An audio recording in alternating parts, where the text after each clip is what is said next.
Good afternoon, everyone.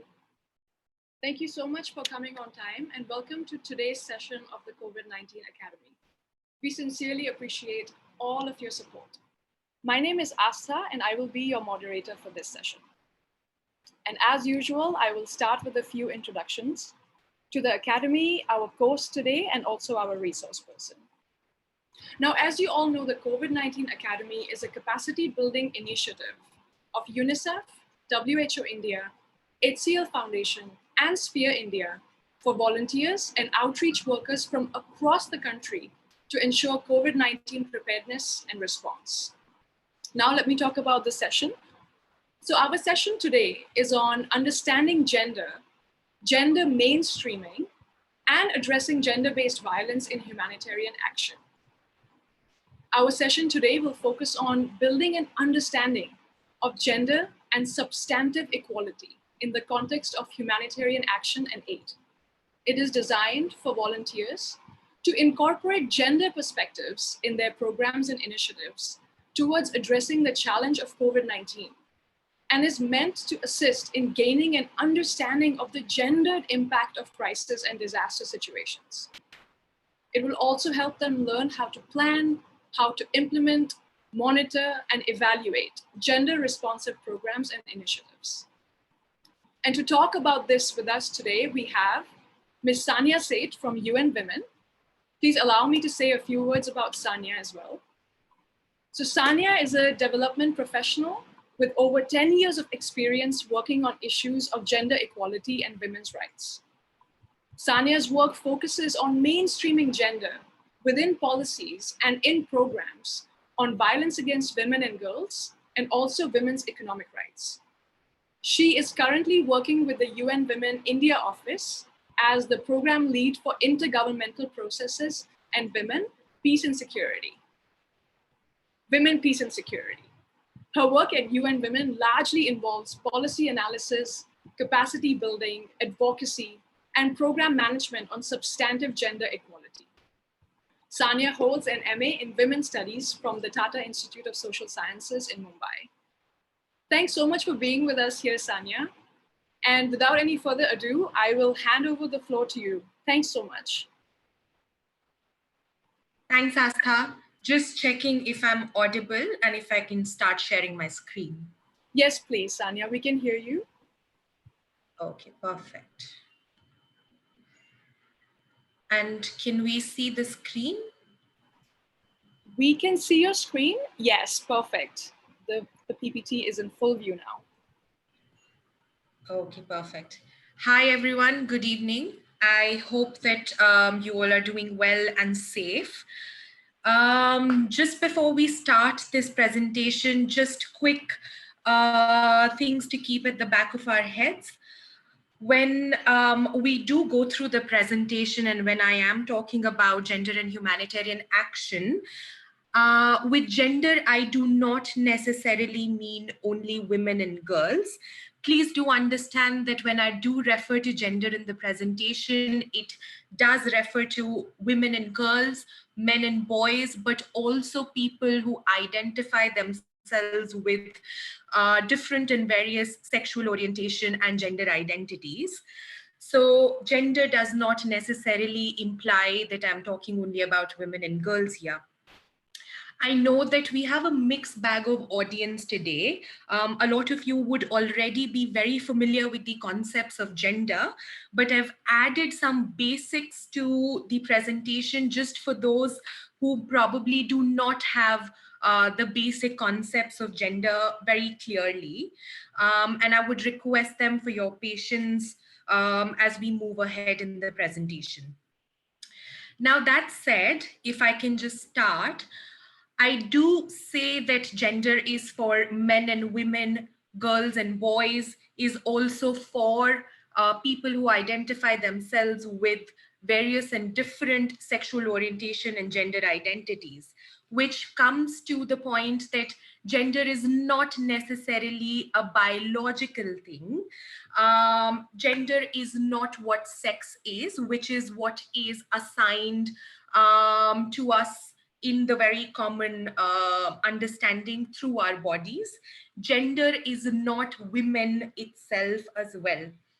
Gender is about unequal relations between men and women that are created by and in society and that can be changed. So we often do understand that people may be born male or female or intersex, but what we learn as to be, a male or a female, a man or a woman is much about our socialization. It's about how we've been socialized in our society, in our communities, in our homes, and the behavior that makes up our gender identity and determines our gender roles. Now, what do I mean? Typically, when we are talking about binaries, it is I'm either masculine or I'm feminine. And this is just one of the examples.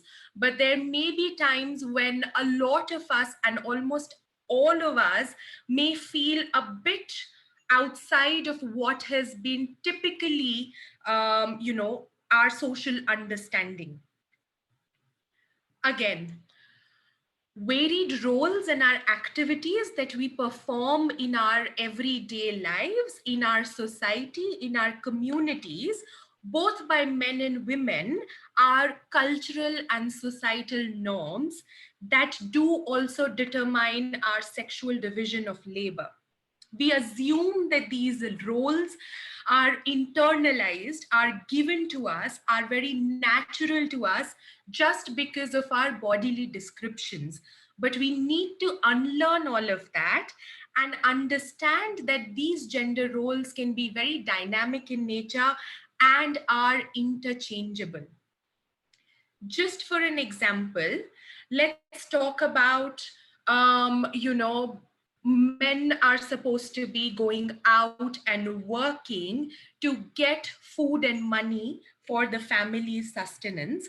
And women are supposed to be working inside the house, cooking, cleaning, taking care of the elderly in the house, taking care of the children in the house.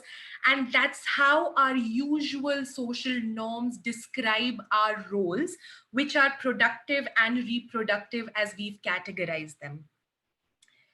Again, some of the other gender roles that are performed that are attached to a feminine or a masculine nature are that probably men or masculine entities are physically stronger, whereas women or feminine entities are mentally or psychologically stronger.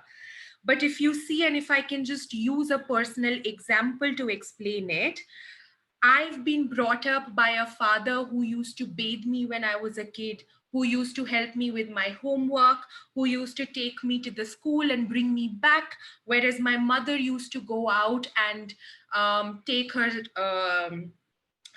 psychological proceedings with her patients. So, it wasn't necessarily a structure where my father was less caring, where my father was less emotional about family, or my father gave less attention to my needs as a child, my needs as a student.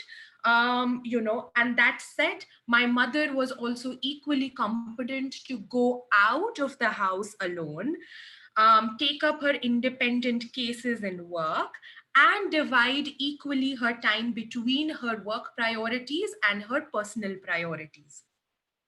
So essentially, what I'm saying is that we'll probably have to think outside of the box, realize that the roles that have been traditionally assigned to men and women are interchangeable, are very dynamic, and we need to, in that framework, apply gender lens to the work that we are doing, especially in the current times. That brings me to substantive equality. Now, it's very important for us, and before I get here, let me take you to this image. If you see the two images here on the screen, you would realize how how there are differential needs for both men and women, including those who represent other gender identities and sexual orientation. It's very clearly described in these two images that to have a gender perspective is to have the ability to detect if and when men and women, boys and girls and others are being affected differently in a situation due to their gender roles. Now, looking at our hand, when we do realize, and it's a very common saying that not all fingers in your hand are of the same length, substantive equality exactly brings out that norm. You have to realize that women are not in an equal position. They are not treated equally with men. And therefore, with the differential impact that any crisis situation has on them, they benefit or they get affected very differently from other genders. So the idea here that I want to explain is that one needs to bring all the fingers in the hand at the equal status, at equal length, before we start talking about equality. And that's what substantive equality norm is.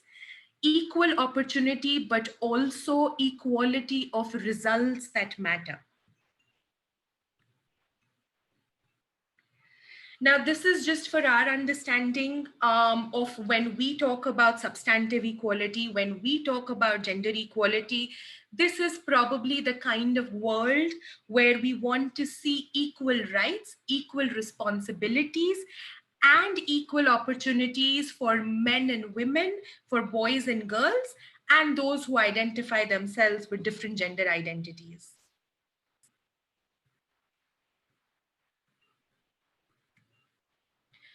So now, what does a gender inclusive society mean? It means that we are responsible to establish equality.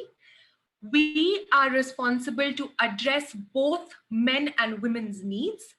We are responsible to stop violence against women and girls, empower women and girls so there is substantive equality established in the society, have safe working places and homes for all, have inclusive governance mechanisms and systems, which leads to inclusive development for everybody.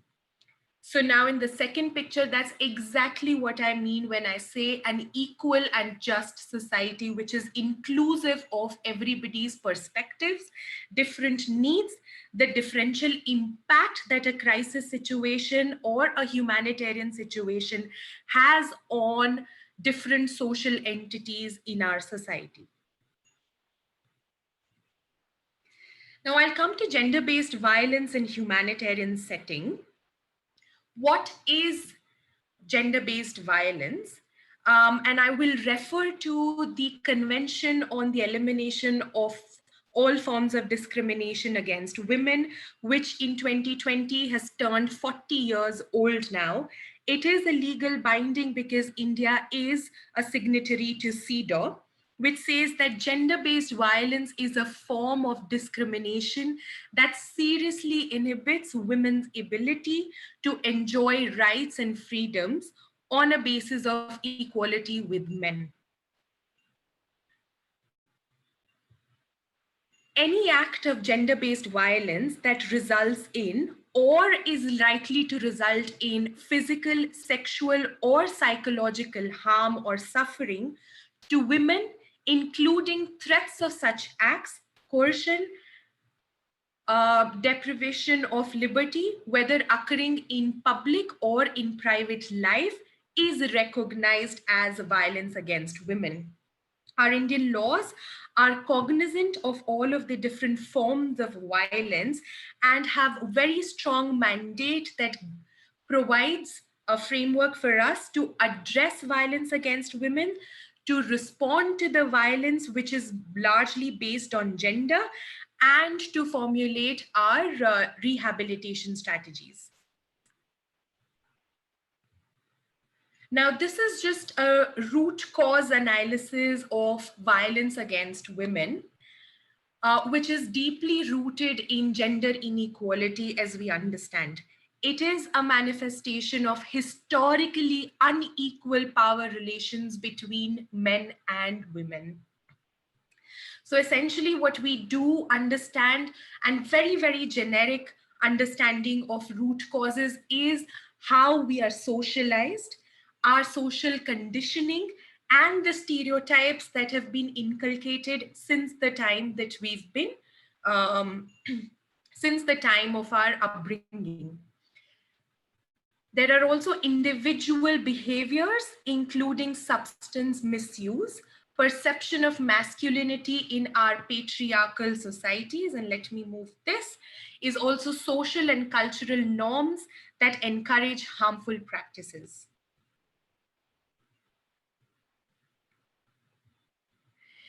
This is just a description of various forms of violence and discrimination that has been manifested in different, throughout the life cycle of a woman's life.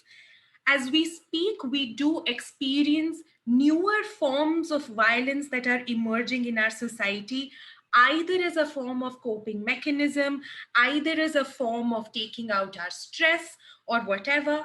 But violence against women, please do understand, is used as one of the tools, is used as one of the weapons in order to substantiate and in order to further our agenda in any kind of crisis situation. Without diverting to the various forms of violence that are emerging as we speak, especially in the times of COVID-19, there are sexual forms of violence, physical forms of violence, emotional and psychological forms of violence, and definitely economic forms of violence. For economic forms of violence, let me just quickly give you a quick example so it's better understood. For example, a woman has been sexually abused in a situation where she is unable to then go and perform her responsibilities as a professional, as a worker in the economic space. That in turn affects her household economy, is a form of economic violence. Again, denying access to resources is a form of economic violence, or destruction of property or the assets is a form of economic violence. Now, just to give you another framework, violence is not necessarily perpetrated only in private spaces, but as we understand through our work and research, private spaces, public spaces, and community places are workspaces, and also now increasingly the digital and online space has been used to perpetrate violence based on a person's gender. Just wanted to also break a myth here. We do understand that, most often if a girl is walking on the street, there is some sort of harassment which may be sexual in nature. But the research also shows that about an over 90% of sexual violence, especially against women and girls, is perpetrated by somebody who is known to them, either a family member or an acquaintance or a friend.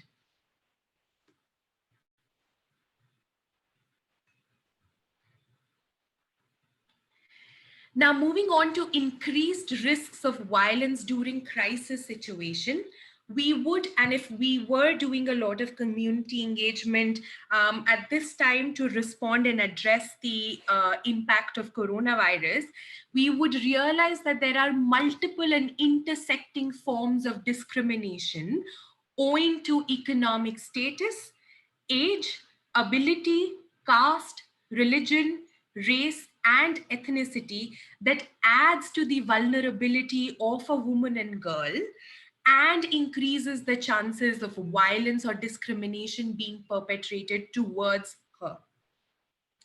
Again, we are also most vulnerable if we do represent and belong to a community which has been displaced during distress. There is destruction, economic stress, but also environment of fear that most often accompanies in a humanitarian crisis situation, which puts women and girls at a higher risk of violence. The evidence also suggests that sexual violence, intimate partner violence, and trafficking of women and children increases during, but particularly after the crisis has been contained. And we also see the culture of silence, which is due to fear of shame or the fear of any kind of backlash that leads to most of women and girls to not report cases of violence.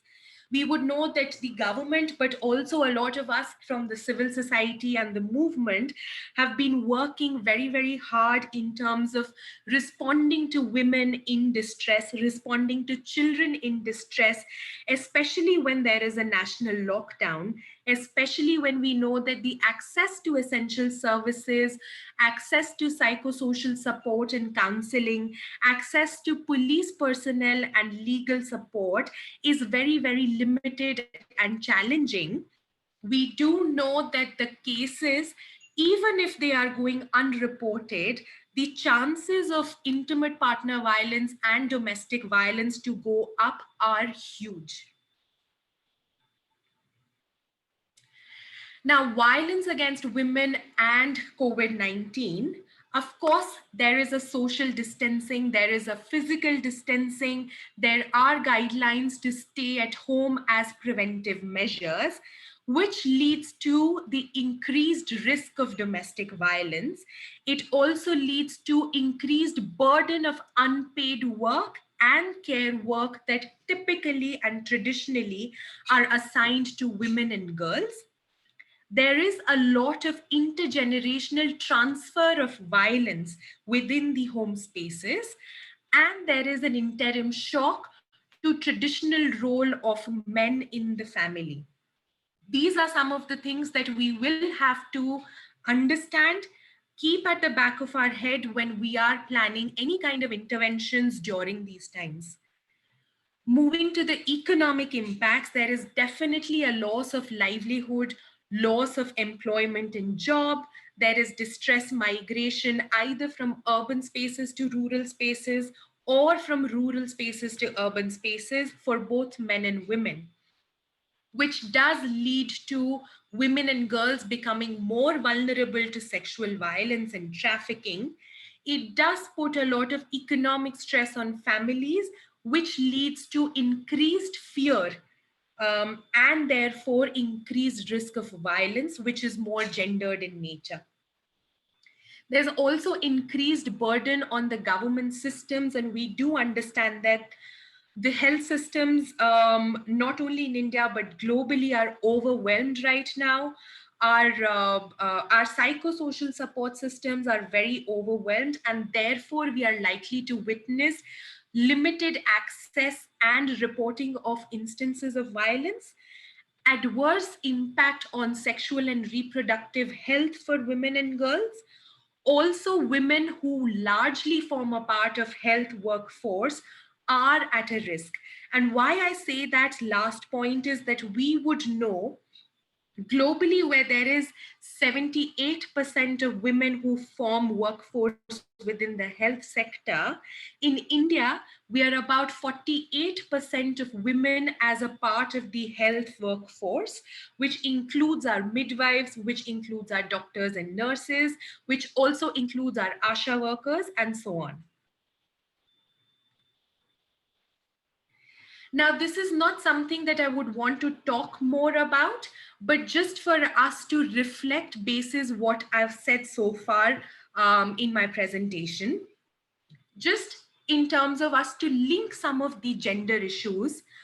You know, we will often hear our peers, our colleagues, or our friends narrating these dialogues in some form or the other. You know, while the schools are closed, how do they juggle earning and caring? And let's now think through, if there is a single mother or there is a single father who is responsible for educating the kids at home because the schools are closed, but also has to work remotely at home so that the earnings don't stop. How do men and women differently get impacted here? Then there is always a question, oh, she always gets paid less than me, so she can sit at home. Imagine a scenario where both the man and the woman in the house work, but we know that because of gender pay gap, the woman gets paid less than a man. It's very easy for anybody to then take a decision that I work more and therefore I can continue to go out and work while you quit your job and take care of the house. Or we say that we both can work and thank God for that because somebody is taking care of our kids at home. That is a telling, because the somebody who's taking care of kids at home, if we think of an image in our head, it is naturally a woman, a nanny who's sitting at home and taking care of the kids. So essentially, then again, reinforcing the gender stereotype of a woman taking care of kids at home because somebody has to go out and work. Again, a very crucial example that women in our family only eat after everybody is done eating. And that is a cultural and traditional practice in a lot of households, especially in India, where women eat their lunch and dinner after the men in the house or the elder in the house have finished their meals, which does necessarily bring us to the fact that probably there is not enough meal that is left for women and girls to eat after everybody is done. Or what about the nutrition and health requirements of the person who's eating later? And these are just some of the things that I've picked up for us to self reflect on while we are working and engaging with the communities right now. This is also again linking to the previous conversation. So then who are the most vulnerable?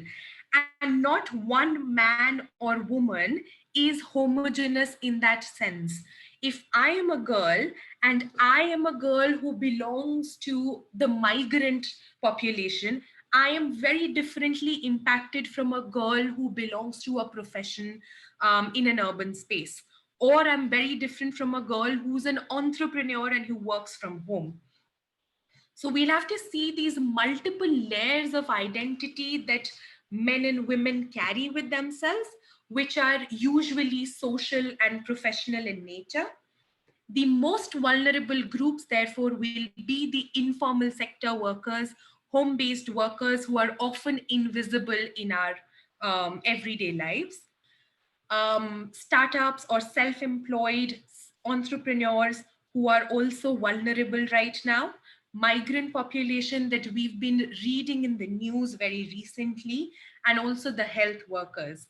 These are just very few examples, but I'm sure that we will be able to recognize more vulnerable groups in our community who are severely impacted relatively to the others. Now, principles of responding to violence in humanitarian crisis. I'm not going too much into detail because the second session on this will be touching on a lot of details around this.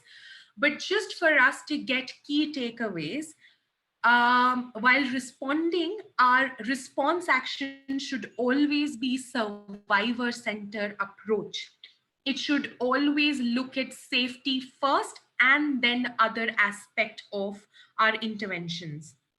Respect for choice, dignity, and the rights of the survivors hold in the forefront.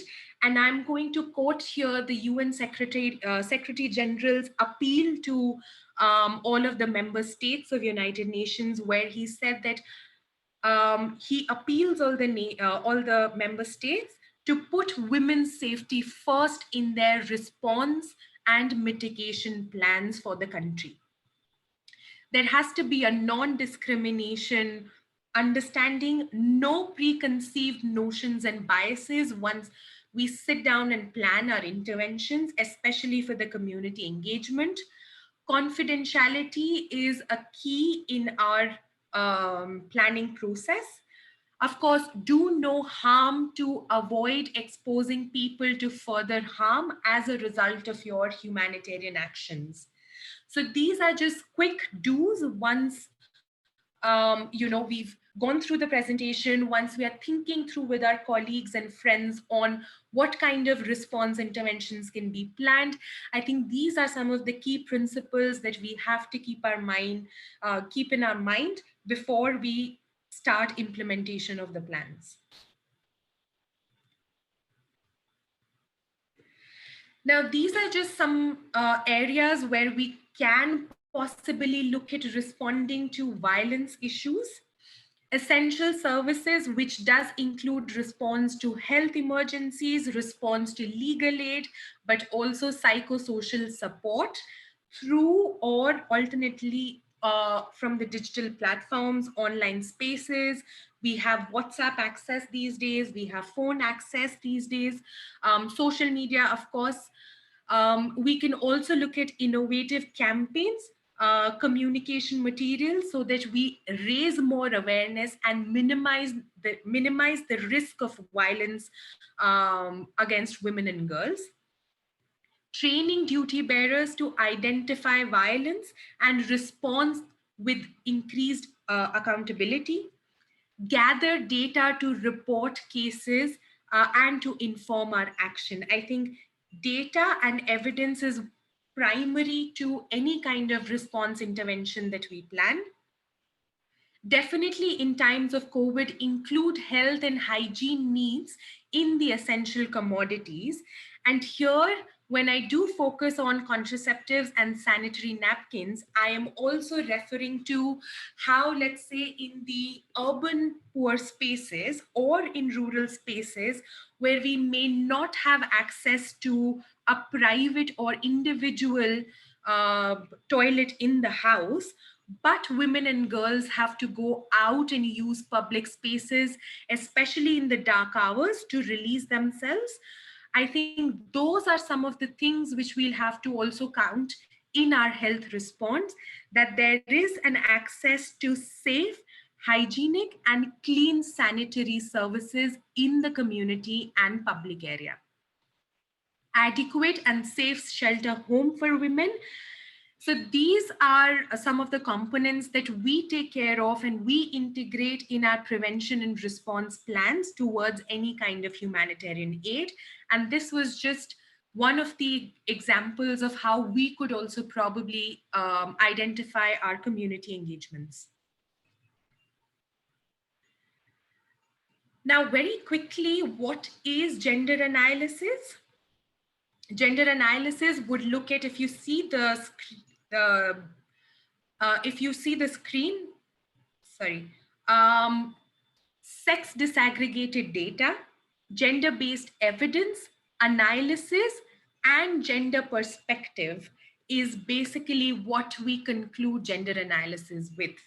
So analyzing gender role helps us to identify how gender influences people, families, institutions, communities, and society. It does give us a perspective of how different gender identities are being differently impacted, uniquely impacted, and disproportionately impacted. Collect that information that can then help us decide gender responsive disaster response strategy and policy, and adopt gender responsive approach in a disaster or crisis setting. For that, I've listed down some points. Examine how differences in gender roles, opportunities, entitlements affect men and women, girls and boys in a certain situation or context. Understand relationship between men and women, including their access to and control of resources and the constraints that they face. Examine social relationships with respect to rules, resources, and power dynamics. Consider relationships where men and women have with local and state institutions and within communities and households. Let me give you an example of this before we move on. Now, our relationship with an institution could be maintained through either our Aadhaar cards, our PAN cards, our ration cards. And how do women have access to those relationships, those documents? How are they accessing resources that are made available to them through government provisions are to be considered in these relationship dynamics. Select sex disaggregated data and design interventions that do not exacerbate gender-based injustice and inequalities. Again, this is an example of how we can use gender perspective. What I've done here is I've taken an example of when I was sitting in one of the panchayats meeting where I had to do an analysis of gender differences that look at practical and strategic needs of both men and women. So the questions that I would ask myself is, why were women low in attendance at the meeting with the panchayat? Is it because women were not interested in crisis management? Women don't have an understanding and knowledge of how do we deal with the crisis situation? Is it that men are better decision makers and leaders than women on the issues of crisis management? And my response then would be, well, there is a low turnout of women because women were just not interested. They don't have any negative consequences of any crisis situation. And since they will benefit from new solutions anyway, so why should we include women's perspective there? On the contrary, what we should be doing is, women are primarily responsible for unpaid care and housework. They are discriminated against when accessing employment and face obstacles in accessing decision-making positions. So when I do consider the low turnout of women at any meeting, I am going to ask, was the meeting held at a time when women could attend? Because I do understand that probably between 1 to 3, they had a responsibility of at home of cooking meals and feeding the family. So was the meeting probably at 11 when they could have joined the meeting? Were they even informed about the meeting in the first place? And are women systematically shut out of community decision-making processes? And then my response could be that women at a meeting is likely to result in less effective crisis response. What I'm essentially trying to say here is that when we do plan, these are some of the things that we have to be very careful about in order to include gendered perspective, because you never know, gender perspective could definitely be informing of how best can we respond to a particular community, a particular society, or even a particular household. I'm just coming towards an end here, which is gender responsive approach, quick no's and quick yes for us. Focus is exclusively on women? Definitely not. We should focus on inequalities and differences between and among men and women, boys and girls, and different social and gender identities. If you decide to work with women because they face discrimination, initiatives should be based on a thorough analysis of gender roles and relationships that we talked previously about. Should we target women as vulnerable or minority group? No. We should recognize that both women and men are agents of change and actively participate in their communities for any kind of crisis response. We are not labeling women here as victims, but we are recognizing and acknowledging their capacities and their roles as agents of change in their communities. To apply same treatment for men and women in any situation, regardless of context, is a big no. Going back to what I'd referred to in the presentation before, not all fingers of the hand are equal, and therefore they cannot be treated in the same way. design interventions that take into account inequalities and differences between men and women, structure your resources so that programs recognize these inequalities and attempt to resolve them.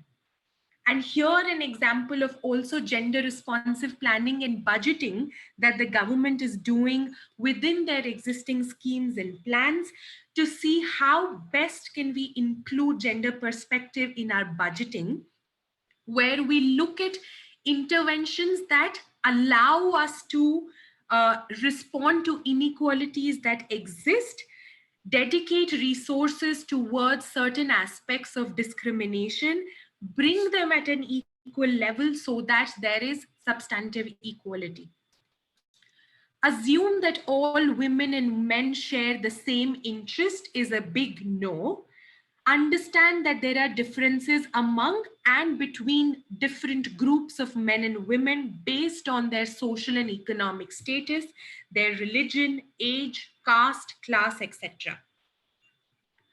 Identify existing roles and responsibilities for women and men is no. Encourage them to participate based on their ability, their interest, build their capacities rather than reinforcing the existing socially determined gender roles. I will stop here. And I think that I would like to have some sort of dialogue before we take on a questions, also to understand what we've been doing in our community engagement, and if there are any areas that that you would want me to expand on. Thanks so much, Sanya.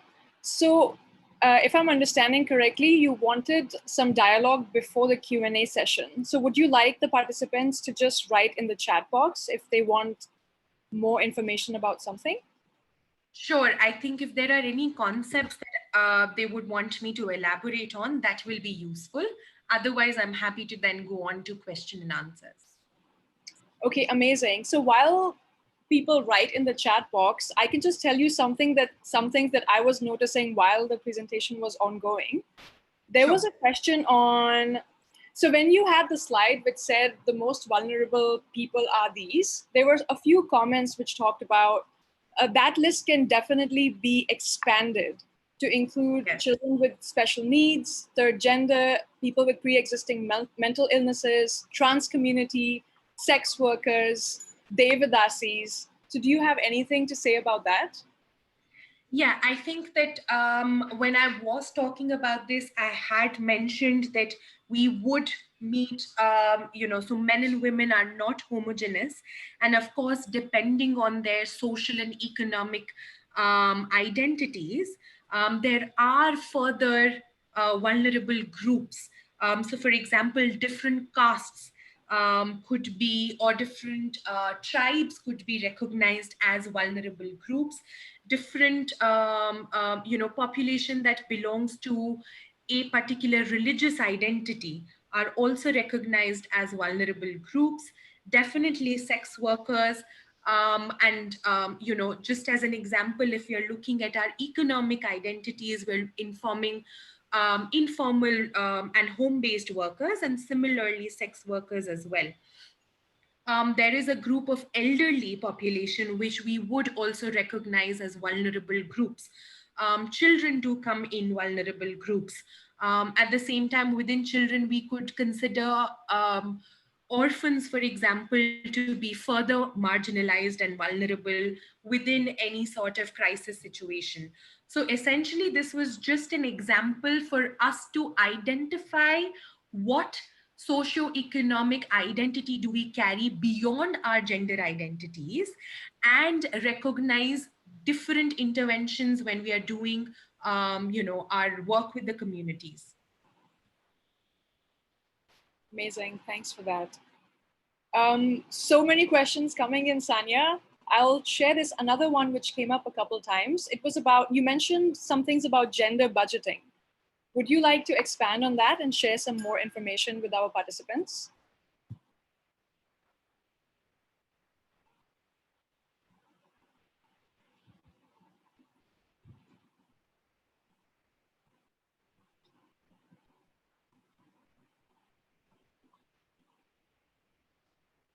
Sanya, do you want me to repeat the question? I'm sorry, I think I got your question, and Okay. I'm just laying down these principles. Gender responsive budgeting and planning is where we apply gender lens to any kind of planning or budgeting activity.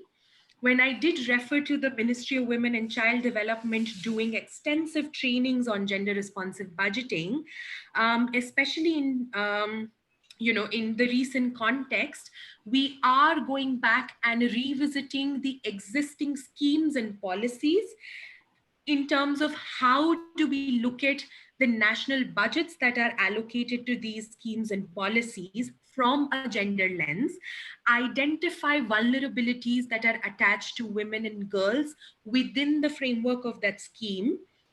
Probably some components of the scheme would require additional budgets to be focused on gender related work than other components of the scheme. So really then breaking down the components of a particular policy scheme or program to look at them from a gender lens, identify vulnerabilities and intersectionalities across, and say this is probably a part where I need more financial and human resources available to establish substantive equality principle. So essentially what that means is you're relooking at your budgets, you're relooking at your planning, your work plans from a gender perspective, and saying that during coronavirus crisis, this is how we need to reallocate our funds, reallocate our human resources available, revisit the work plans for intervention so that the differential needs of men and women are met with, and there is a comprehensive and inclusive intervention that is made. Great. Thanks for that, Sanya. So I'm just reading the chat box, and it's really the volume of messages really high, and it's a mix between questions and comments. Do you think Sure. it would be okay if I just, or maybe if we can go to the participants who have raised their hands and see what they have to say? Would that be okay? That's fine. Thanks, Sanya. There's honestly so many questions. Okay, so participants who have raised your hands, I'm coming towards you, and I'm going to unmute Shruti Banerjee. Shruti, are you there? You're unmuted now. Hi, I'm there. Yes. I'm there. Hello. Hi, Shruti. Yeah. Hi. Sania, I have a question regarding domestic violence in this particular COVID-19 lockdown. What will be your suggestions or recommendations on the basis of gender violence, especially domestic violence, which are being faced in this lockdown at home by women and children? So what do you think can be the recommendations from government level to make an evaluation so that this can be reduced, in particular this lockdown phase? I'm not sure if I get that correctly. You said that recommendations from the government to us. Yes, no, it's what more measures government should take, especially from the state level, so that in this lockdown period, the domestic violence is getting raised on women and children, that Right. can be controlled. They can get a relief. Right. That's my question. I think it has to be a collective effort, not just from the government, but from us as well. I think, and in the beginning of the presentation, I did mention that, it has to be a collective effort where we are re-looking at, some of our gender roles and some of the gender stereotypes that are there. The government, of course, is definitely overwhelmed. So are we. So is the civil society and everybody who's sitting at home right now, trying to be safe and well. So I know that the crisis and its magnitude is too vast for anybody to have a concrete action. And our systems are definitely overwhelmed with what we can do right now. And I'm also referring to what the government's appeal was 2 weeks ago, which is to have people, civil society, private sector come together with the government to respond to this second pandemic, which is violence against women and domestic violence that's growing during the lockdown. I think that the government has done major steps in terms of providing guidelines to one-stop centers. One-stop centers are up and running. We do have different helplines, including 181, 112, 1091, which do address women's issues in terms of domestic violence and intimate partner violence. There are provisions where you're being redirected from the government portals to any kind of legal aid, psychosocial support, or even rehabilitation support, which is being provided. But I do understand that we will also have to change these social and cultural practices. We will have to also understand that violence is not necessarily the answer to any sort of stress that we may be going through. A stressful situation is not an excuse for increased violence. So, both of them are sort of codependent and go vice versa. I think that for now, yes, but I think innovative platforms. So, for example, now NCW has started coming out with WhatsApp chats so as to Yes. reach out to more and more people who may feel safe on a WhatsApp chat than a call to either of the government available platform. Or to say that there are civil society organizations who've come out with innovative community engagement strategies like the Bell Bajao campaign that I can refer from Breakthrough, which was incredible in terms of stopping domestic violence. So these are some of the innovative campaigns using technology or using offline spaces that one has been planning interventions, but the magnitude is such that more hands are needed here in order to actually respond and prevent to the violent situation. Thank you. Thank you. Thanks for the question, Shruti. Thanks for the answer, Sanya. We'll move on.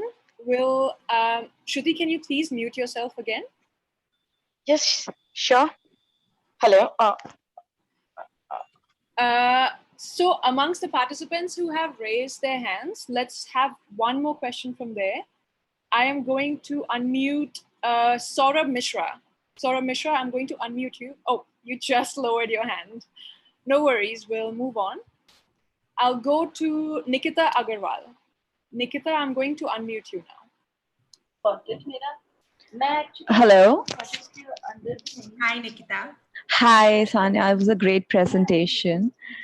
I have just one question that because you have been in the community, so I just need to know what do you think the response rate or the reporting rate in the cases of GBV, will they increase post in the aftermath of the crisis? I think that the real situation on gender-based violence, particularly domestic and intimate partner violence, will become clearer post the upliftment of lockdown. Right now, as we see, different parts of country are reporting very differently, and probably in one particular state, the reporting has reduced, whereas in the other state, the reporting has actually doubled. Right. So, and that also depends on how women are being, enabled, but also accessing Right. different response mechanisms. But definitely, after there is some sort of relaxation in one's mobility, one's freedom to use different methods of reporting, the real picture comes out only then. Right. Do you also think that the intervention, the community intervention specifically, that are in place as of now, for example, one crisis center and the shelter homes, if they are working currently, so do you think they will need some kind of training to actually deal with the psychological effects of the lockdown, plus the that entangled with the psychological effects of the violence they're going through? No, definitely. And I think any sort of psychosocial support and counseling needs additional support. Right. And definitely they will need further training. But just to also highlight that the government is right now doing trainings with its own one-stop center frontline functionaries, and is Okay. also doing a lot of training with its own staff, especially Ministry of Women and Child Development and Health and Family Welfare. All right. They've been doing a lot of trainings with ASHA workers. They've been doing a lot of trainings with one-stop center functionaries, just in order to give them some additional support, increase their understanding of how in this crisis situation of COVID-19 can they best respond to Right. requests that they receive, and if there are any challenges, how do you mitigate those challenges. So Right. those trainings are actually going on, and I've been a part of one of those trainings, so I can definitely say that that is on, and the idea is to back up the existing support system and strengthen it further. Right. All right. Thank you so much. That really Thank helped. you. Thank you. Thanks, Nikita. Thanks, Sanya. My apologies. That's my dog barking in the background, and I can't seem to stop her. Okay, so we'll move on to questions that we had noted in the chat box earlier. Can everybody still hear me? Yes, can. Okay, thank you. So there was a question about women who comprise almost 70% of the health workforce. So we're Right. talking about the nurses, midwives, ASHA workers, community health workers, and they're therefore much more vulnerable. So is there anybody who's talking about it, and how do we protect these women? And so the figures that you said is actually a global figure, and in India, I think it stands somewhere around 48%, but I could be wrong. Close to it, close to that number. And they are definitely, and it's not just the health workers. The idea here for us was to understand that women, because of their traditional responsibility as caregivers, even in the house, for example, if anybody is sick or unwell, it is a responsibility in traditional sense for women to take care of those who are unwell, or are affected with the virus, and particularly with health workers as well, because they're at the forefront.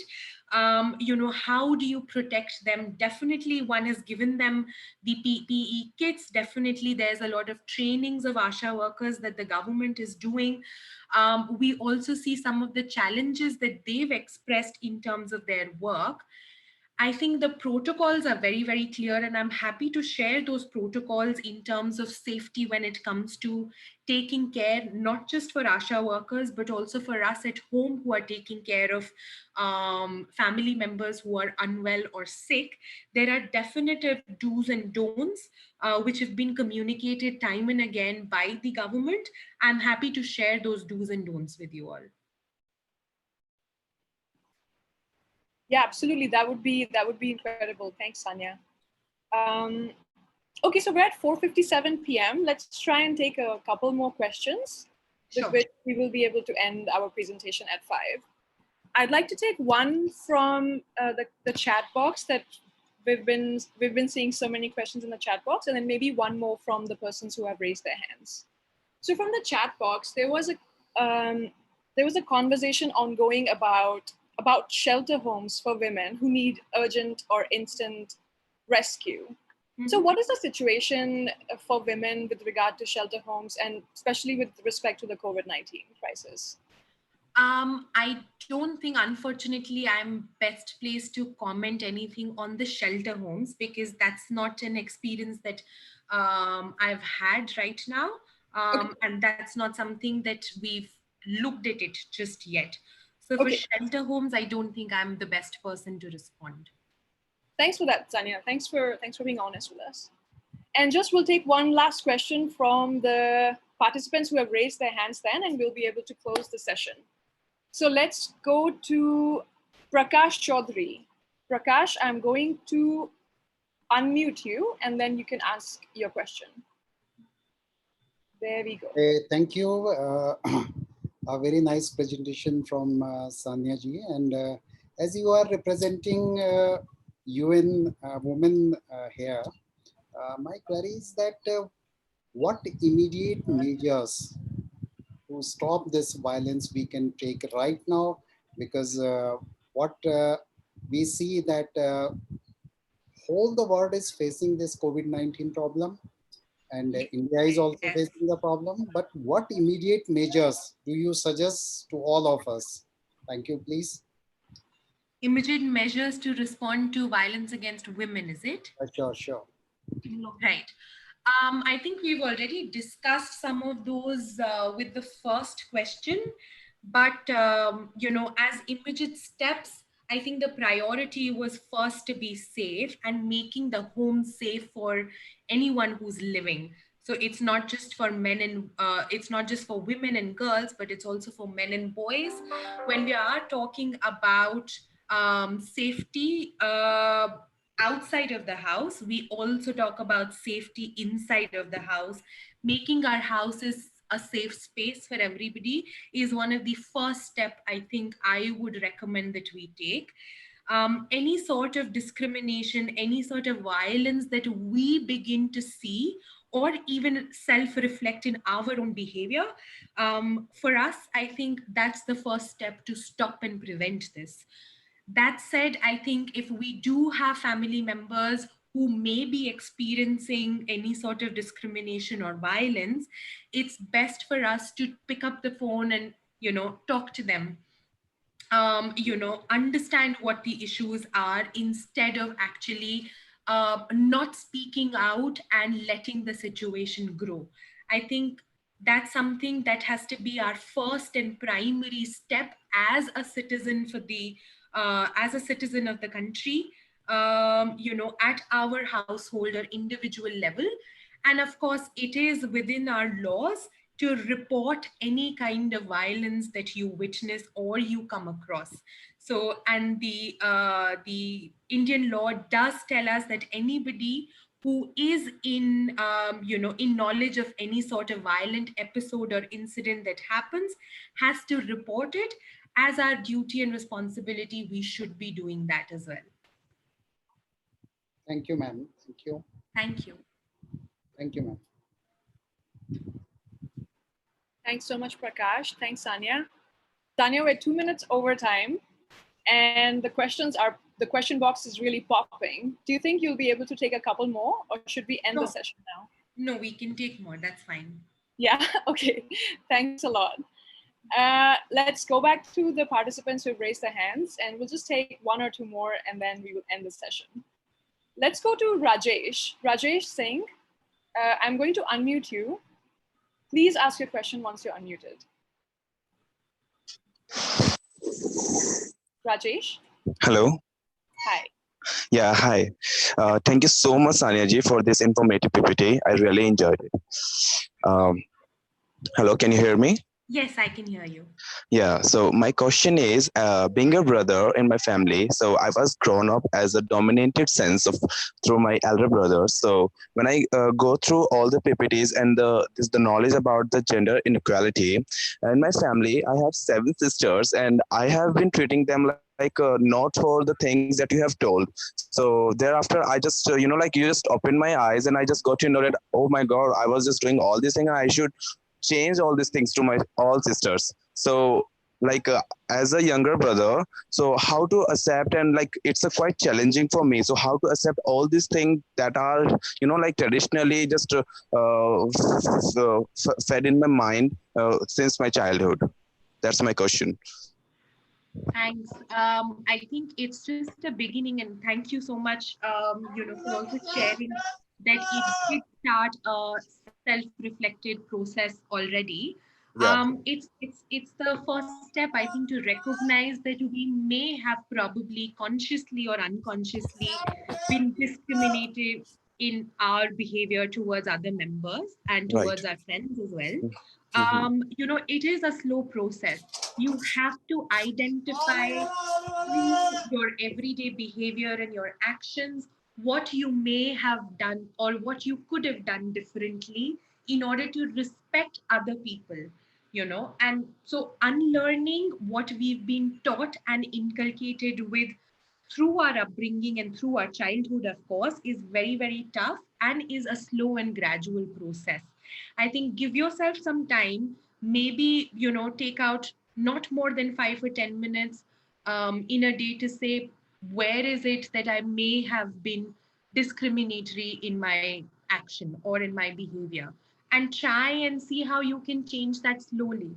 You may change or you may repeat that, and which is okay as well, as long as you know that you've done this and you want to change it.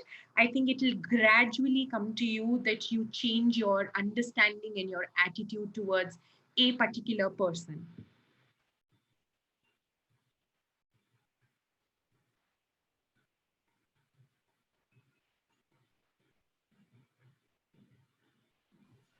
Awesome. Thanks, Sanya. Okay, it's 5:05. Maybe we can just end with this last thing that I picked up from the chat box. So some people have been wondering, so since they belong to different NGOs, the question is, they want to relook at their focus and strategies. So do you have some practical tips for them? How do they incorporate the gender lens in their interventions, even if their focus is something else like livelihoods or health? Do you have any practical tips in this situation? Sure, and I'm also happy to share some of those resources. And one of the best example is, let's say, how do you inculcate gender principles within our livelihoods programs? And within livelihoods, let's also, and this is very simplistic. I think the answer to this would be in much more detail and a bit more time consuming. So without touching that, I think in the most simplistic manner, if I can respond, livelihoods as we understand is very different from livelihoods that we work in a community with. And just as an example, if I were to take Narega as a source of livelihood for a lot of families in the country, how do you include gender perspective there? Let's take up, the kind of work that women and men are given within Narega jobs is something that we can try and analyze. How many women are actually doing the construction work, as opposed to how many women who are supervisors, or also as opposed to how many women who are accountants within the Narega community, and then see why was there a difference in women taking leadership positions. Why was there a difference in prices or rates for a particular Narega worker as opposed to the other one? So the difference in terms of wages, the difference also in terms of the positions that they hold, the difference also in terms of number of days of job that they are given. I think these are some of the things that we can start our analysis within the Narega or the livelihood framework, and then say, how do we then change this? Do we need to build more capacities? Do we need to ask women actually of what kind of work they would want to do? Do we want to also say that, they are the decision makers of, this is the site and this is the kind of work we want to do on this site, and this is the minimum wages, this is how much we expect our mahila mate or our mahila supervisor is going to perform A, B, and C tasks. So there are different things that one can apply in different categories. It's just how we break down a particular sector, a particular job, and see the inequalities and how you can actually build capacities to establish substantive equality.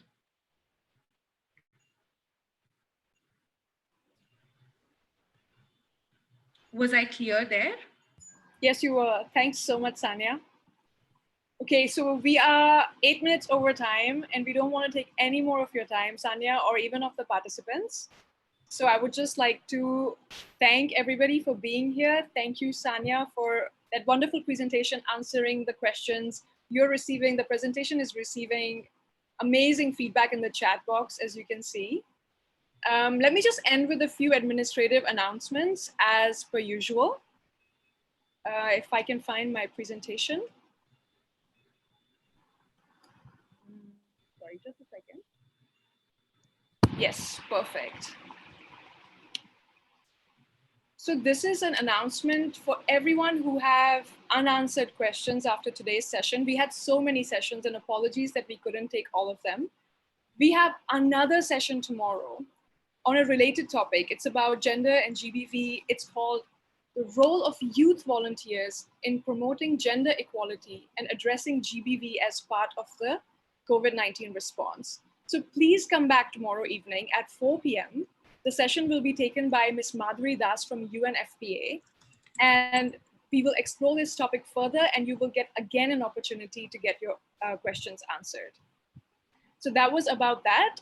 The other thing is, as you all know, we will have the course evaluation, which is the 5-question quiz on the course on our website, which is sphereindiacovid19academy.org. Attempt the quiz, and once you have completed the quiz, you will receive your certificate of participation. We will also upload the presentation by Sanya online on the same website under the resources section. But please give us 24 hours to take care of all of these things.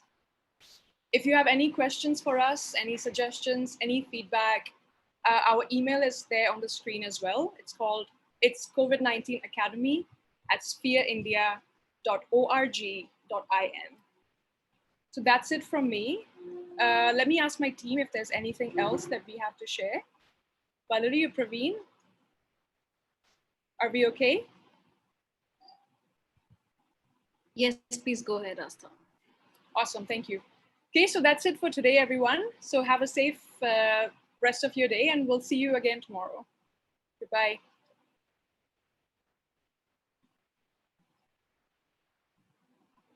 Thanks, Astha. Thank you.